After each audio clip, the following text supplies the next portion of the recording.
परंतु अब न्याय करने का और दंड देने का जो है वो उद्देश्य अभी रह गया है, जिसको पूरा करने के बाद जब सब कुछ प्रभु यीशु मसीह के अधीन हो जाएगा तो प्रभु यीशु मसीह भी परमेश्वर के अधीन यानी परमेश्वर में विलीन हो जाएगा, एक हो जाएगा।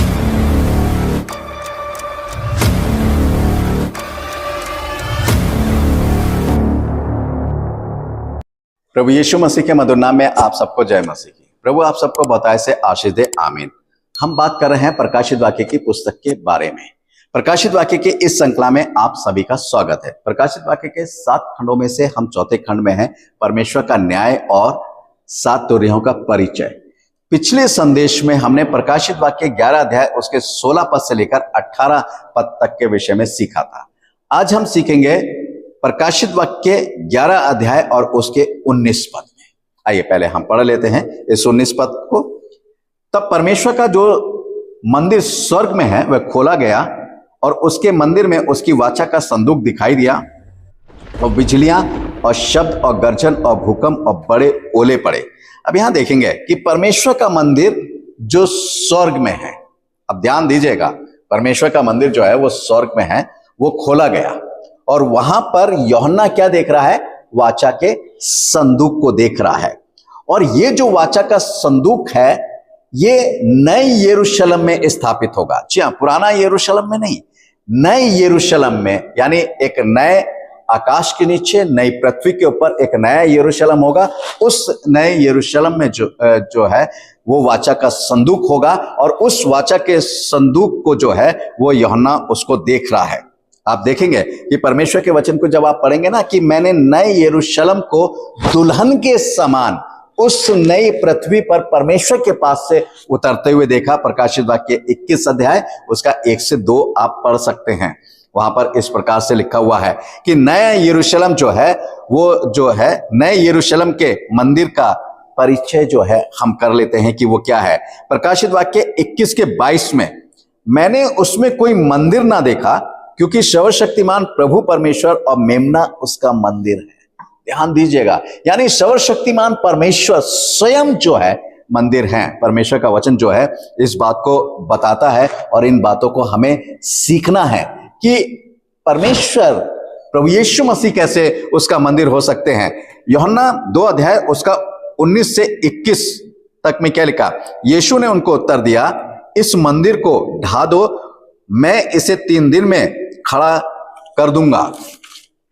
यहूदियों ने कहा, इस मंदिर के बनाने में 40 वर्ष लगे हैं और तू उसे 3 दिन में खड़ा कर देगा, परंतु उसने अपनी देह के मंदिर के विषय में कहा था। इसलिए प्रभु यीशु मसीह स्वयं अपने आप को मंदिर प्रकट करता है इस पृथ्वी पर, परंतु जो यहूदी जो इजरायली हैं वो समझ नहीं पाते हैं। वो समझ रहे हैं कि जिस मंदिर को सुलेमान ने बनाया, जिसको बनाने में 46 इयर्स का समय लगा है, उस मंदिर को कह रहा है कि इसको गिरा दो, मैं इसे 3 दिन में खड़ा कर दूंगा।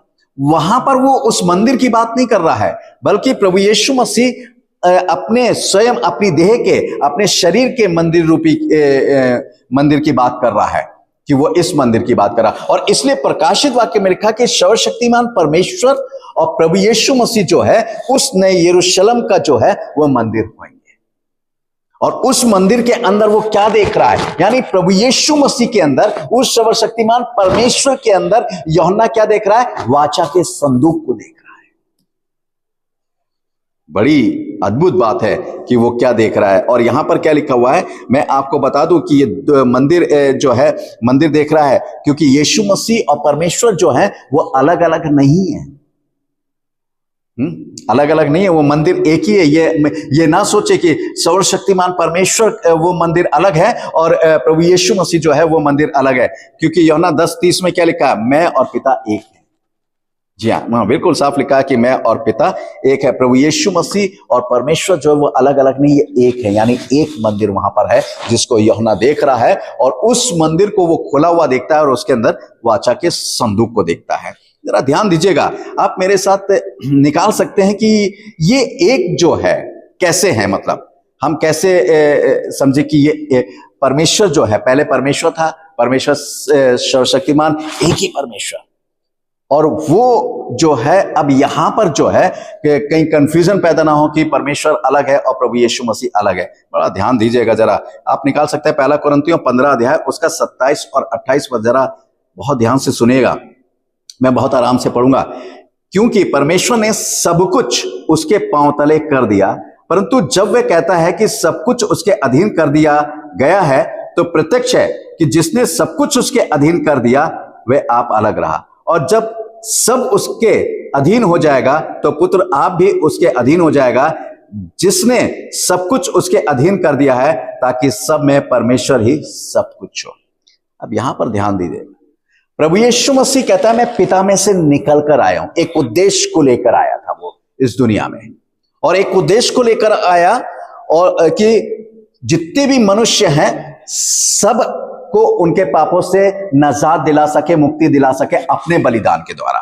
मगर यीशु मसीह का उद्देश्य अभी समाप्त नहीं हुआ है, ध्यान दीजिएगा। इसलिए प्रभु यीशु मसीह को परमेश्वर ने अलग रखा, यानी वो सर्वशक्तिमान परमेश्वर पिता के रूप में, सृष्टिकर्ता के रूप में जो है वो दिखाया गया, अपने आप को प्रकट करता है। और यहां पर यीशु मसीह जो है वो पुत्र के रूप में जो है प्रकट होता है, यानी पुत्र के रूप में जो है वही पिता पुत्र के रूप में प्रकट होता है और वह अपने आप को दिखाता है। और इसलिए सब कुछ जो है प्रभु यीशु मसीह के अधीन कर दिया। अभी न्याय बाकी है, वही मैं कह रहा ना कि बलिदान का उद्देश्य जो था वो प्रभु यीशु मसीह ने पूरा किया, परंतु अब न्याय करने का और दंड देने का जो है वो उद्देश्य अभी रह गया है, जिसको पूरा करने के बाद जब सब कुछ प्रभु यीशु मसीह के अधीन हो जाएगा तो प्रभु यीशु मसीह भी परमेश्वर के अधीन, यानी परमेश्वर में विलीन हो जाएगा, एक हो जाएगा, फिर सब कुछ परमेश्वर ही होगा। वो परमेश्वर कहला, वो अनादि काल का परमेश्वर जो है, जिसकी भविष्यवाणी जो है यशाया 9 अध्याय उसके 6 पद में की गई है, वो अनंत काल का पिता जो प्रभु यीशु मसीह है, वो जो बालक दिया गया, जो अनंत काल का पिता है, वो जो है वो एक ही रूप में दिखाई देगा। और यहां पर जो है प्रकाशित वाक्य की पुस्तक में उसका वही कैरेक्टर जो है वो दिखाई दिया जा रहा है कि सब कुछ जब प्रभु यीशु मसीह के अधीन हो गया तो प्रभु यीशु मसीह पिता के अधीन हो गया, यानी पिता में से निकल कर आया था, वो पिता में वही अनादि काल का परमेश्वर स्वयं प्रकट हो गया।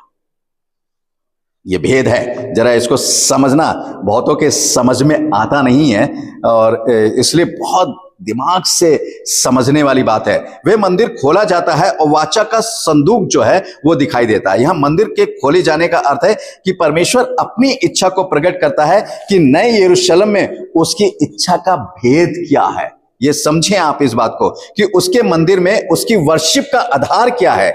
इसलिए वह यूहन्ना को मंदिर के अंदर जो है सिर्फ वाचा का संदूक दिखाई देता है और कुछ नहीं दिखाई देता है, क्योंकि परमेश्वर अपना उद्देश्य प्रकट कर रहा है, अपनी वर्शिप का उद्देश्य प्रकट कर रहा है। वो वर्शिप का आधार क्या है? वो वाचा का संदूक। बड़ा समझने वाली बात है कि वाचा का संदूक का दिखाया जाना, वाचा के संदूक का दिखाया जाने का अर्थ है कि जिसने पृथ्वी पर मेरे इस वचन के आधार पर जो वाचा के संदूक में है इच्छा को पूरा किया है, वही इस मंदिर में वर्शिप का अधिकारी। अब क्यों वाचा के संदूक में ही क्यों? बड़ा सवाल उठता है और बहुत सी चीजें जो हैं वो है वाचा के संदूक में था क्या। जब आप इब्रानियों 9 अध्याय उसका 4 पद पढ़ेंगे तो उसमें क्या लिखा हुआ है मैं आपको बता देता हूं उसमें क्या क्या चीजें थी। मन्ना से भरा हुआ सोने का मर्तबान था, हारून की छड़ी जिसमें फूल फल आ गए थे, और वाचा की 2 पट्टियां थी जिसमें परमेश्वर ने अपनी उंगली से 10 आज्ञाएं लिखी थी। पहली पट्टी पे 4 आज्ञाएं थी जो परमेश्वर के लिए थी, और दूसरी पट्टी पे 6 आज्ञा थी जो मनुष्यों के लिए थी, और हमें इन दोनों पट्टियों की आज्ञाओं को पूरा करना है और इनको मानना है। परमेश्वर का वचन जो बताता है, जो सिखाता है। मन्ना से भरा हुआ सोने का मर्तमान, मन्ना से भरा हुआ मर्तमान इस बात का प्रमाण है कि परमेश्वर 40 वर्षों तक इजरायलियों को स्वर्गदूतों की रोटी खिलाता रहा। उन्होंने ना आटा गूंदा, ना उन्होंने गेहूं को पिसवाया, कुछ नहीं करा, परमेश्वर उनको रोटी खिलाता रहा। भजन संहिता 78 उसका 23 और 23 से 25 पद तक जो है पढ़ेंगे। तो भी उसने आकाश को आज्ञा दी और स्वर्ग के द्वारों को खोला और उनके लिए खाने को मन्ना बरसाया और उन्हें स्वर्ग का अन्न दिया। मनुष्यों को स्वर्गदूतों की रोटी मिली, उसने उनको मनमाना भोजन दिया। ये उस चीज का प्रतीक है, इसलिए वो जो है वो स्मरण के लिए जो है, याद के लिए रखा गया है कि परमेश्वर ने इजरायलियों को क्या खिलाया, परमेश्वर ने कितने वर्ष तक बिना उन्होंने उनको कोई खेती बाड़ी नहीं करनी पड़ी, कहीं से कोई कमाई नहीं करनी पड़ी, परंतु परमेश्वर 40 वर्षों तक उन्हें जो है भोजन देता रहा। और यहाँ परमेश्वर का वचन, इसलिए वो जो है मन्ना वहां पर रखा हुआ है। जिसने स्वर्गीय रोटी पर विश्वास रखा, अनंत जीवन उसका है। ये बात बिल्कुल सही है। परमेश्वर का वचन कहता है, जब आप यूहन्ना 6 अध्याय उसका 35 पद पढ़ेंगे, यहां लिखा है, यीशु ने उनसे कहा, जीवन की रोटी मैं हूं, जो मेरे पास आता है वह कभी भूखा ना होगा, और जो मुझ पर विश्वास करता है वह कभी प्यासा नहीं होगा। ये स्वर्गीय रोटी जो स्वर्गदूतों की थी वो इजरायलियों को मिली, परंतु बीते हुए समय में जब प्रभु यीशु मसीह प्रकट होता है तो वो जीवन की रोटी के रूप में प्रकट होता है, जो उसने हमें दी, जिसमें अनंत जीवन है।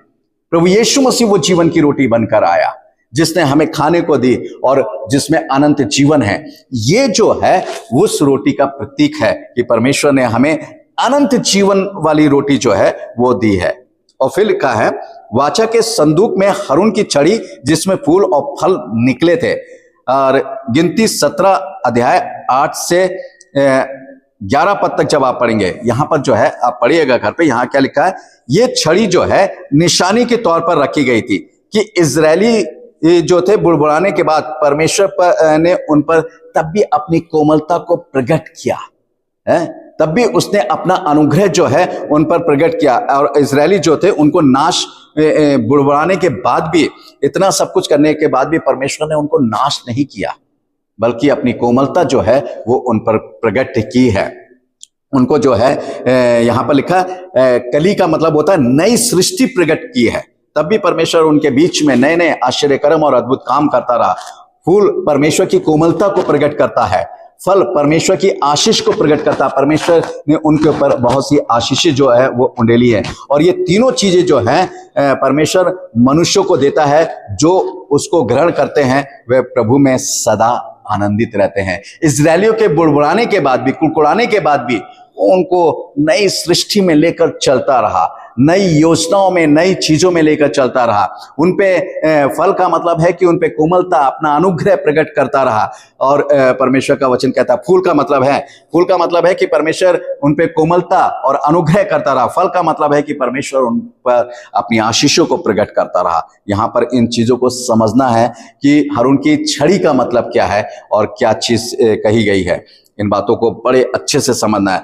यही वो वचन है जो परमेश्वर हमारे हृदय में लिखना चाहता है। वाचा के संदूक में जो 2 पट्टियां थी, जी हाँ, पत्थर की 2 पट्टियां, जिसको परमेश्वर ने एक बार नहीं 2 बार लिखा, और दोनों बार अपनी उंगली से लिखा, और दोनों बार 40 दिन 40 रात का समय लगा, और दोनों बार मूसा ने 40 दिन 40 रात तक ना तो अन्न खाया, खाना नहीं खाया, और पानी तक नहीं पिया उसने।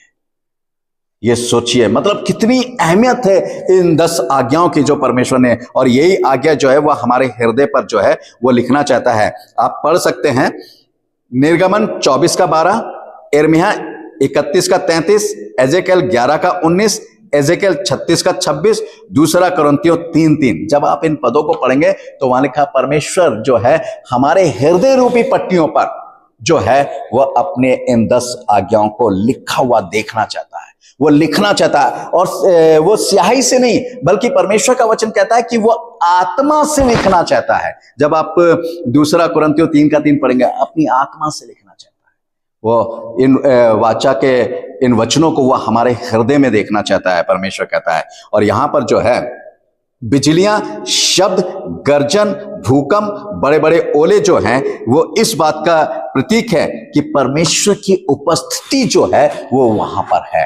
कहां पर? वाचा के संदूक के ऊपर। जैसे यरूशलेम में जब वाचा का संदूक था तो परमेश्वर की जब उपस्थिति वहां होती थी तो वो पूरा धुएं से भर जाता था, बिजलियां कड़कने लगती थी, बादल से भर जाता था और भूकंप से होने लगते थे, पृथ्वी थरथराने लगती थी, आग प्रकट होती थी। तो ये सारी चीजें जो हैं परमेश्वर की उपस्थिति को प्रकट करता है। यहां पर ये जो चीजें हो रही, जो यूहन्ना देख रहा है, वाचा के संदूक को देख रहा है, और वाचा के संदूक के पर जो ये सब चीजें हो रही हैं, वो परमेश्वर जो है उस वाचा के संदूक पर प्रकट है।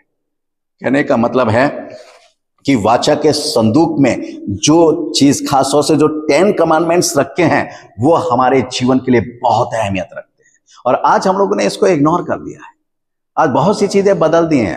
आज बहुत सी चीजें जो हैं 10 आज्ञाएं इंसान के घरों में तो लटकी दिखाई देती हैं, परंतु जीवन में दिखाई नहीं देती। जबकि प्रभु जो है वो हमारे जीवन में, हमारे हृदय रूपी पट्टी पर अपने इन 10 आज्ञाओं को देखना चाहता है। तो ये मेरे प्यारे भाइयों बहनों, हम जो हैं परमेश्वर हमारे अंदर विराजमान रहे, और जिसके अंदर परमेश्वर विराजमान रहेगा वो उस वाचा के संदूक के सामने जाकर उसकी सच्ची आराधना करने पाएगा, वर्शिप करने पाएगा परमेश्वर की उपस्थिति में। वो परमेश्वर की उपस्थिति को देखेगा उस वाचा के संदूक में।